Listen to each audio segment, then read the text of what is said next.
2 millions. He was the ultimate tough guy, the song and dance man who lit up the screen with electrifying energy. James Cagney was a titan of Hollywood's golden age, an Oscar winner who could play a gangster, a soldier, or a showman with equal explosive force. He was the charismatic star of The Public Enemy, Angels with Dirty Faces, and the patriotic heart of Yankee Doodle Dandy. But behind the scenes, James Cagney was known for something else entirely: his legendary refusal to suffer fools and his fiery clashes with some of Hollywood's biggest names. He was a man of intense principles, and if you crossed him, you never forgot it. Today, we're counting down the top 5 figures James Cagney reportedly clashed with most. We're digging into the stories of bitter rivalries and on-set tensions that defined his career. But these weren't just petty squabbles. These were battles over professionalism, artistic integrity, and the very soul of Hollywood. And the man at the top of this list, well, he wasn't just a rival. He was Cagney's arch-nemesis, the embodiment of everything the actor stood against. We all know the image: James Cagney, the swaggering gangster, a live-wire performer who seemed to bounce off the walls with raw energy. But what if I told you the most famous act of on-screen brutality in his career, the scene that shocked audiences and defined his image for decades, was born from a completely misunderstood moment? And what if the deepest, most intense rivalry of his life wasn't with another actor at all, but with the system itself, personified by one all-powerful man? The truth behind James Cagney's feuds is far more complex and revealing than the Hollywood myths. These conflicts weren't just about ego. They were about survival, respect, and a relentless fight for dignity in a town built on illusion.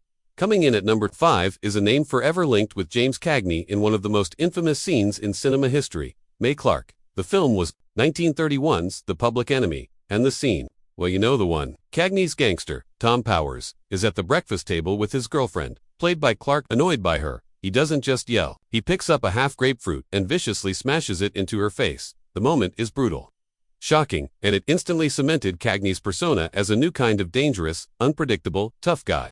The scene caused an uproar, and for years after, whenever Cagney dined out, other patrons would often send a grapefruit to his table as a joke. Because of the sheer cruelty of the act, a persistent rumor began that Cagney must have genuinely disliked Mae Clarke, and that the scene was an act of personal malice, improvised on the spot. But the truth, according to both Cagney and Clarke, is far less sinister. There was no real-life animosity. The scene was discussed beforehand, and while Clarke wasn't thrilled, she agreed to do it in a single take. Cagney himself said the idea came from director William Wellman, who was inspired by a real-life domestic spat.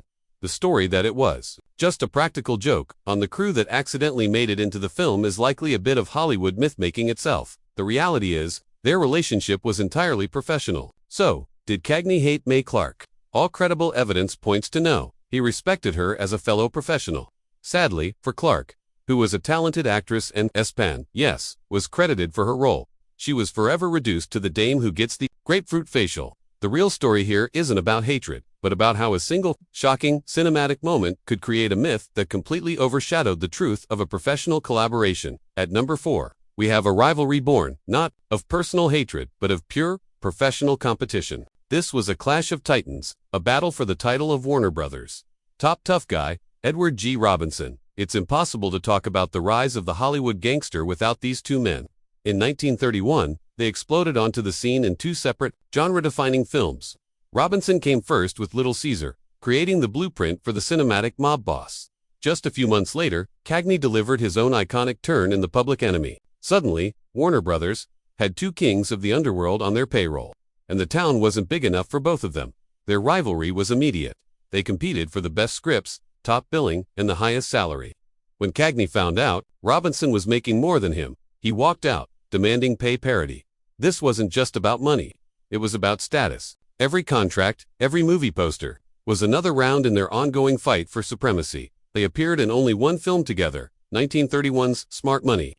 Since it was filmed right after Robinson's star-making turn in Little Caesar, Cagney was cast in a supporting role, a hierarchy that would soon become a major point of contention. Some stories claim that the rivalry hardened into personal dislike, with the cultured, art-collecting Robinson supposedly looking down on Cagney's rough, working-class background. Cagney, intensely proud of his New York street origins, had little patience for perceived snobbery. While the term hate is almost certainly an overstatement, their relationship was defined by a cold, calculating professional warfare. They were 2 sides of the same coin: Robinson, the cerebral, brooding mob boss, and Cagney, the explosive, kinetic ball of energy. In the cutthroat world of Warner Brothers, they were direct competitors in a zero-sum game. a rivalry that pushed both actors to the absolute height of their powers. In the number 3 spot is a man who shared the screen with Cagney in some of the most iconic gangster films ever made, yet their off-screen relationship was famously cool and distant. This was a feud rooted in different backgrounds, clashing acting methods, and the relentless pressure of the Warner Brothers star system. This was the legendary rivalry with Humphrey Bogart. Unlike his rivalry with Robinson, which was about occupying the same space, Cagney's dynamic with Bogart was a clash of identities. Cagney was the scrappy song and dance man from the streets of New York. Bogart was from a wealthy family, a stage-trained actor whose style was more methodical. Cagney was all kinetic motion. Bogart was coiled stillness. At Warner Bros., a clear and professionally frustrating pattern emerged. In films like Angels with Dirty Faces and The Roaring Twenties, Cagney was the star, and Bogart, still a supporting player, was the villain Cagney would inevitably defeat or kill. For an ambitious actor like Bogart, this was a constant professional indignity. While some persistent rumors claimed they had a major confrontation on set, most credible sources described their relationship as simply professional, if not friendly. They were colleagues, not pals. Off-screen, they moved in different circles. On-screen, their contrasting energies created a magnetic tension. In The Roaring Twenties, they play partners whose friendship sours. A story that almost seemed to mirror their real-life professional friction. They were two different visions of the Hollywood tough guy, forced into a partnership by the studio, each vying for the spotlight. Years later, Bogart reflected on their supposed feud with a sense of respect, framing it as a difference in approach. There was never any bad blood, just different styles, he said, admitting Cagney was the real deal. During their peak years of competition, however, the relationship was defined by wariness and professional jealousy. It wasn't the explosive conflict Cagney reserved for others, but a long, simmering rivalry between two men locked in a struggle to define what it meant to be a Hollywood leading man. We're about to reveal the top 2 spots on our list, and the story only gets more intense. We'll uncover a strange relationship with another tough guy actor that, according to Hollywood legend, involved the actual mob, and we'll finally expose the one man whose name was synonymous with everything James Cagney truly despised about Hollywood. Before we get, style was more methodical. Cagney was all kinetic motion. Bogart was coiled stillness. At Warner Bros., a clear and professionally frustrating pattern emerged. In films like Angels with Dirty Faces and The Roaring Twenties, Cagney was the star, and Bogart, still a supporting player, was the villain Cagney would inevitably defeat or kill. For an ambitious actor like Bogart, this was a constant professional indignity. While some persistent rumors claimed they had a major confrontation on set, most credible sources described their relationship as simply professional, if not friendly. They were colleagues, not pals. Off-screen, they moved in different circles. On-screen, their contrasting energies created a magnetic tension. In The Roaring Twenties, they play partners whose friendship sours. A story that almost seemed to mirror their real-life professional friction. They were two different visions of the Hollywood tough guy, forced into a partnership by the studio, each vying for the spotlight. Years later, Bogart reflected on their supposed feud with a sense of respect, framing it as a difference in approach. There was never any bad blood, just different styles, he said, admitting Cagney was the real deal. During their peak years of competition, however, the relationship was defined by wariness and professional jealousy. It wasn't the explosive conflict Cagney reserved for others, but a long, simmering rivalry between two men locked in a struggle to define what it meant to be a Hollywood leading man. We're about to reveal the top 2 spots on our list, and the story only gets more intense. We'll uncover a strange relationship with another tough guy actor that, according to Hollywood legend, involved the actual mob, and we'll finally expose the one man whose name was synonymous with everything James Cagney truly despised about Hollywood. Before we get there, if you're enjoying this, look behind the curtain of old Hollywood. Hit that subscribe button and ring the bell. You won't want to miss what's next. At number 2, we find one of the strangest dynamics in James Cagney's career, a relationship that blurred the lines between on-screen gangsters and real-world mob connections. This spot belongs to George Raft, an actor whose tough guy persona wasn't entirely an act. Like Cagney, Raft was a dominant figure in the gangster genre. But unlike Cagney, Raft had genuine, well-documented connections to organized crime. Having grown up with mobsters like Bugsy Siegel, this gave him an aura of authenticity that other actors lacked, and it created a unique, intense rivalry between the two men. They were direct competitors at Warner Brothers, often up for the same roles. Their dynamic came to a head in the early 1940s when Cagney was president of the Screen Actors Guild. He was fiercely determined to keep the mob from infiltrating the union, which put him in direct opposition to the very people George Raft called his friends. This is where the story turns into a full-blown Hollywood legend.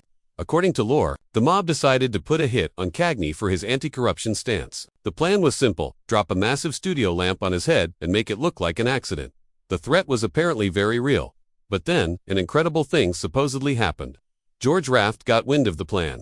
Despite their professional rivalry, Raft allegedly used his personal connections to save Cagney's life. He made a call to his gangster friends and told them to call it off, and because of Raft's standing in that world, they listened. Now, it's important to state this story is a legend, not a verified fact, but it reveals the bizarre duality of their relationship. They were rivals for fame in Hollywood, yet one of them may have literally saved the other's life. Did Cagney hate Raft? It's unlikely. He certainly disliked what Raft represented, the dangerous intersection of Hollywood and organized crime, but he may have also owed him his life. This complex dynamic makes their rivalry one of the most significant of Cagney's career, a conflict that played out on a stage of real-life power and danger. We've arrived at the #1 spot. The person who earned the greatest and most enduring wrath of James Cagney's professional life was not an actor. He wasn't a rival for a role or a competitor for screen time. He was the man who signed the checks, the man who built the studio, and the man who, in Cagney's eyes, represented the absolute worst of the Hollywood system. The #1 spot belongs, unequivocally, to the tyrannical head of Warner Brothers Studio, Jack L. Warner. This was not a rivalry. It was a war. It was a bitter, decades-long conflict that became a deeply personal vendetta.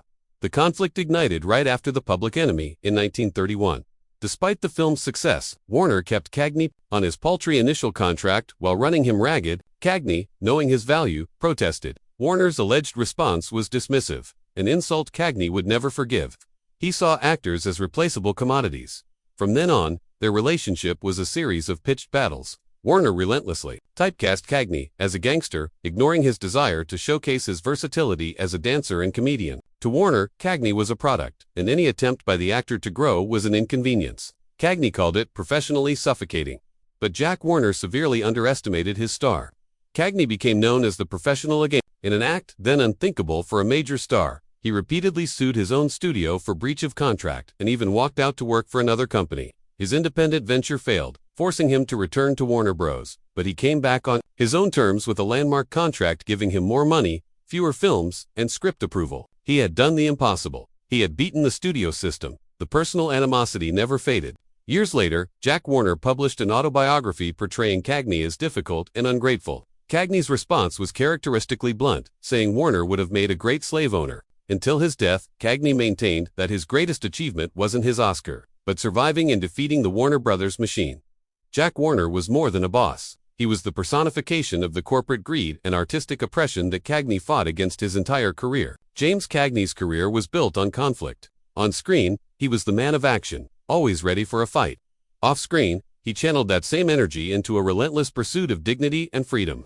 From the misunderstood dynamic with Mae Clarke, to the professional warfare with Edward G. Robinson and Humphrey Bogart, to the life-or-death stakes of the George Raft legend. Cagney's relationships were as intense as any role he ever played, but his ultimate battle was against the iron-fisted control of the studio system. Embodied by his nemesis, Jack L. Warner, Cagney fought for the idea that actors were artists, not property. He risked his career to stand on principle, and his legacy isn't just in his iconic films. It's in the very structure of modern Hollywood, where actors now have the power he fought so hard to win. He was, in every sense of the word, the professional gangster, a man who refused to be pushed around and became a legend for it. What do you think? Were these feuds justified, or did Cagney take things too personally? Which of these rivalries surprised you the most? Let us know in the comments below. We love reading your insights on these classic Hollywood stories. And if you enjoyed this video, please give it a like and share it with a friend who loves classic movies. Don't forget to subscribe and hit that notification bell so you never miss another deep dive into the hidden history of Hollywood's golden age. Thanks for watching.